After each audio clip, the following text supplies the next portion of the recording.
gente, voltando aqui, vou falar um pouquinho para vocês agora sobre o processo em si, sobre a diferença com o procedimento, sobre os pressupostos, os sujeitos do processo e algumas regrinhas que caem sobre o Ministério Público. Na verdade, caem muitas essas regras do Ministério Público, porque é o que geralmente vocês vão trabalhar no dia a dia, né? Quem for para a área civil vai trabalhar mais com essa questão da intervenção do Ministério Público no processo. Quem for para a área de penal vai ser mais a questão do MP como acusador, né, oferecendo a denúncia e representando a persecução penal do Estado. Então, vamos começar aqui. O processo, ele é o método que o Estado exerce a jurisdição. Já o procedimento é a mesma coisa que a gente fala em rito. Então, é a sequência ordenada de atos que está dentro do processo. O processo, ele tem alguns pressupostos que são requisitos de validade. E caso não tenham esses pressupostos, vai levar à extinção do processo sem resolução de mérito. Então, aquele processo, aquela lide, ela não vai ser resolvida. A gente começa com a competência, que eu falei no último vídeo, e a ausência de impedimentos do juiz. Vocês não precisam saber quais são os impedimentos, mas, por exemplo, um impedimento é ser amigo ou inimigo da parte. Então, se um juiz ele é amigo íntimo ou inimigo, ele não pode julgar aquele processo. Se o juiz for incompetente, absolutamente incompetente, ele não pode julgar aquele processo. Se for relativamente incompetente, ele só vai julgar se não houver alegação. Capacidade civil das partes, então, os maiores de 18 anos. Quando são menores de 18 anos, eles são representados por seus genitores.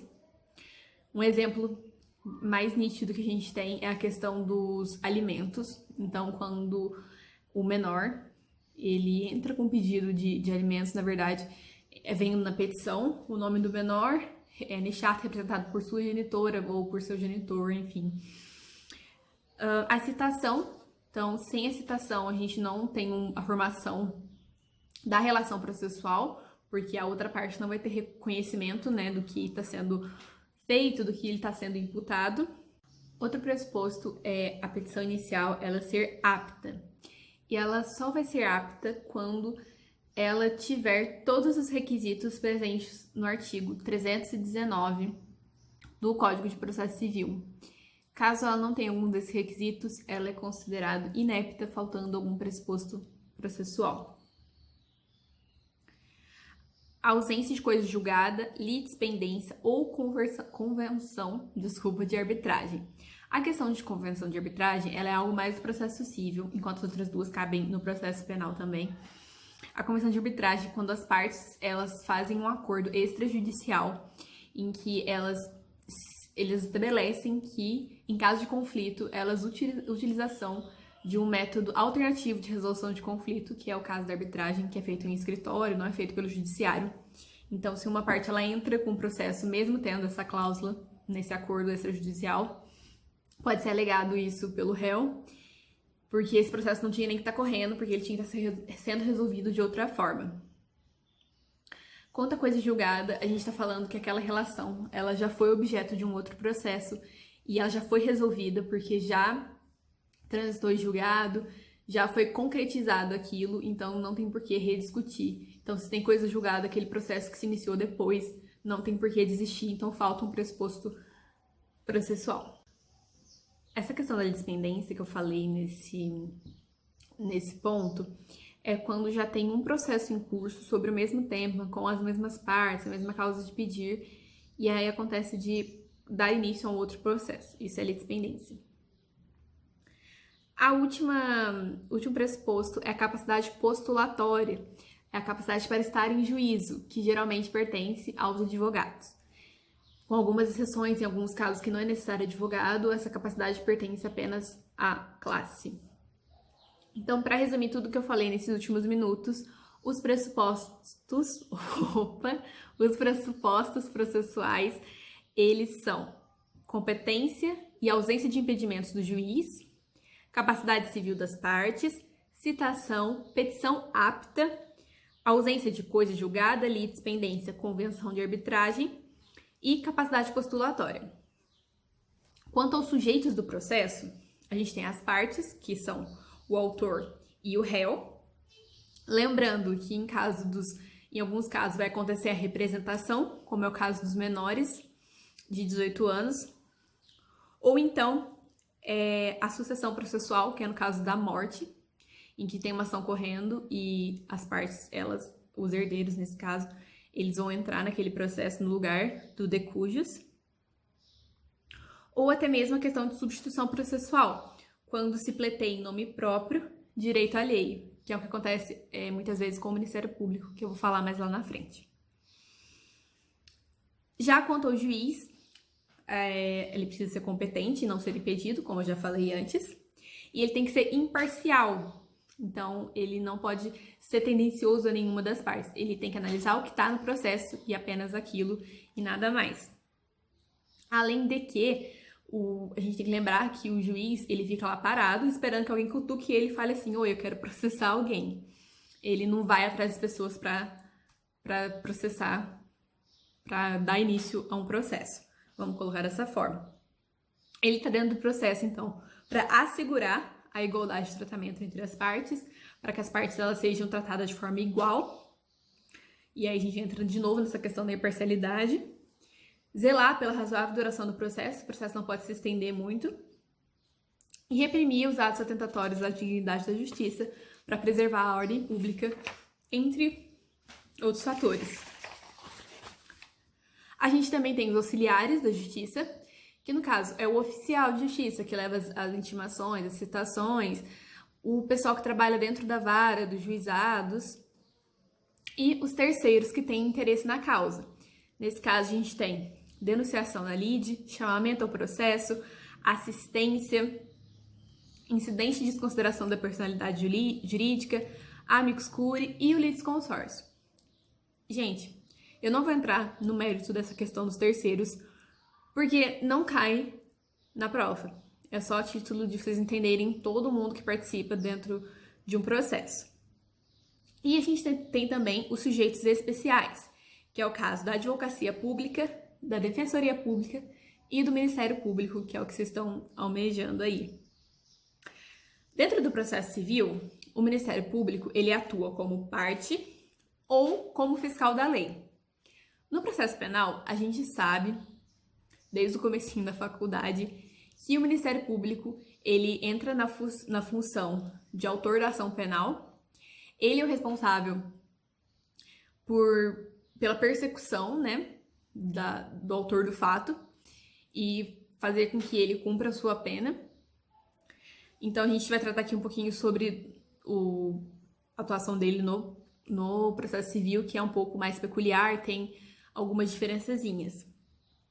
Vocês vão encontrar a atuação do Ministério Público no artigo 176, 177 e 178 do Código de Processo Civil. Como parte, o Ministério Público ele tem apenas legitimidade ativa, ele pode ser apenas autor e nunca réu, e ele é uma espécie de substituto processual, porque ele vai atuar em nome próprio na defesa de interesse alheio, como eu tinha falado também no comecinho desse vídeo. Um exemplo é a ação civil pública na questão de improbidade administrativa. Então, quando a gente tem algum problema do prefeito infringir os princípios administrativos, infringir mesmo a lei, o Ministério Público, ele, em defesa da sociedade, pensando em proteger a administração e a população, ele entra com uma ação civil pública como autor. É, assim, um caso mais claro, de mais fácil entendimento do Ministério Público como parte. A outra atuação dele é como fiscal da lei, o custos legis, que aparece muito também com esse nome. Nesse caso, o Ministério Público, ele vai estar dentro daquele processo para poder controlar, vamos colocar assim, para poder fiscalizar, como o próprio nome já diz, o cumprimento da lei, para poder assegurar que nenhuma parte vai ser lesada dentro daquele processo. Porém, o Ministério Público não atua em todos os processos. são apenas em alguns, onde tem interesse público ou social, interesse de capaz e questões onde tem litígio coletivo de posse de terra. Essa é uma questão de procedimento especial, também não vem a ser muito relevante para a prova do Ministério Público. Um exemplo claro do Ministério Público, como do promotor, como fiscal da lei, como custos legis, é na ação de alimentos. Quando a gente tem uma ação de alimentos, vai aparecer, vamos trazer para o processo eletrônico, naquela abinha do processo, as partes, e do lado do Ministério Público como interessado. Por que isso? Interessado não, gente, mas como fiscal. Porque ele precisa analisar se o que está sendo discutido, se o acordo que foi estabelecido naquele processo, se a sentença que foi determinada, ela é favorável para aquele menor. Se ela vai conseguir resolver o problema daquele menor e não deixar aquele menor desamparado. Então, a gente tem sempre a ciência do Ministério Público nessa questão de alimentos. É um exemplo também super facinho de vocês entenderem. Quando for obrigatória a intervenção do Ministério Público, caso ele não intervenha, isso vai gerar nulidade do processo. Bom, pessoal, sobre a atuação do Ministério Público nos processos civis, tem algumas peculiaridades. É o que está presente no artigo 180 e 183, do Código de Processo Civil. O Ministério Público, ele sempre vai ter prazos em dobro para se manifestar e a intimação do Ministério Público vai ser sempre pessoal. Então, por exemplo, o advogado, ele pode ser intimado pelo Diário Oficial, mas o Ministério Público não, tem que ser sempre na pessoa do promotor. Bom, encerrando essa parte, eu vou falar um pouquinho para vocês sobre as fases do processo civil e para vocês entenderem melhor aonde que o Ministério Público vai conseguir atuar dentro do procedimento inteiro. São 4 fases do processo civil: fase postulatória, fase saneadora, fase instrutória e fase decisória. A fase postulatória é a de apresentação de documentos e da petição inicial e da defesa. Então, a gente começa com a petição inicial, depois tem o recebimento da petição inicial, que é quando há aquela análise se tem todos os requisitos, se tem todos os documentos, se está tudo ok com a petição inicial. Depois acontece a citação do réu, para que ele componha aquela relação processual, para que ele entenda que ele está sendo processado, que está acontecendo alguma coisa ali. Depois vem uma audiência de conciliação e mediação, que é para as partes conversarem, para as partes poderem chegar num acordo de forma consensual e encerrar já a linha processual. E caso não seja possível esse acordo dentro dessa audiência, há a contestação ou a reconvenção, ou seja, a fase de defesa do réu, como eu tinha falado no primeiro vídeo. Depois da fase postulatória, a gente tem a fase saneadora, que é um momento que começa desde a petição inicial e vai até o julgamento conforme o estado do processo. Então, a fase saneadora é para o juiz analisar se está tudo certinho com o processo está caminhando de forma correta, se não tem nenhum impedimento, nenhum problema com o processo em si. E isso começa no inicial, porque é com o inicial que dá início ao processo, que vem os documentos, enfim. Nessa fase, o juiz pode tomar certas providências preliminares. Exemplo, pedir para que as partes supram essas irregularidades. Depois que acabar a fase saneadora, o juiz ele tem 3 medidas que ele pode tomar. Ele pode extinguir o processo com ou sem resolução de mérito, dependendo de como tiver a lide, dependendo do que tiverem constando nos autos. Ele pode julgar de forma antecipada, total ou parcial, o mérito, ou ele pode proferir uma decisão saneadora e o processo seguir para a próxima fase e determinar que o processo está todo correto e que eles podem dar prosseguimento. Um exemplo do que o juiz pode resolver no final das fases saneadora é questionar para as partes quais provas elas pretendem produzir. Então ele pergunta, vai ter prova presencial? Não. Vai ter prova pericial? Vai ter depoimento pessoal? Então, tá, você vai ter perícia, quais são os quesitos da perícia? Depois da fase saneadora, vem a fase instrutória, em que a gente começa com a juntada de documentos lá na petição inicial, que é quando tem a questão documental, e vai até a audiência de instrução e julgamento, quando há colheita de prova testemunhal. Então, por isso que a fase instrutória é essa questão de colheita de provas, por isso que ela vem lá da petição inicial com os documentos e vai até a audiência de instrução e julgamento com a colheita de prova oral, que é no caso de testemunhas, que eu tinha falado mais um pouquinho antes, da perícia. Se não houverem provas orais a serem produzidas, a gente não vai ter audiência de instrução e julgamento, tá bom?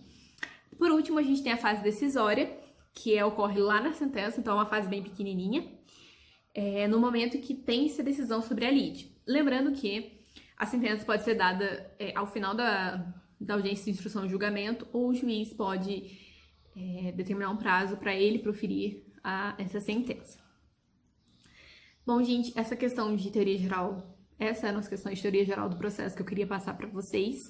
Eu vou falar para vocês alguns pontos específicos de processo penal que eu vi caírem na prova, que seria bom vocês darem uma aprofundada, que é a questão de dosimetria da pena, a fixação de pena base, a questão da prescrição, da pretensão punitiva do Estado, quando que o crime vai prescrever, mas isso é mais uma questão também de direito penal material. As formas de disposição da ação penal, então, perdão do ofendido, renúncia, perempção, o livramento condicional, os tipos de ação penal, também, que é uma matéria um pouco longa, mas ela é bem tranquila, ela é bem fácil. A lei processual penal no tempo e no espaço, que já é uma matéria menorzinha e mais fácil de entender. O inquérito, quais são as características do inquérito, que eu vi cair bastante. A suspensão condicional do processo e a questão da reincidência, o que acontece quando tem reincidência, questão de aplicação de pena também. Bom, gente, esse foi o que eu tinha para passar para vocês nesses 2 vídeos. Eu espero que tenha ajudado um pouquinho vocês nos estudos. Eu vou deixar o meu e-mail na descrição, junto com a relação dos pontos. E se vocês tiverem algum problema, alguma dúvida, podem me mandar uma mensagem que a gente troca uma ideia. Eu espero de verdade que vocês façam uma ótima prova e que vocês consigam alcançar mais esse objetivo. E muito obrigada pela atenção e por ter assistido até aqui. Até mais, pessoal!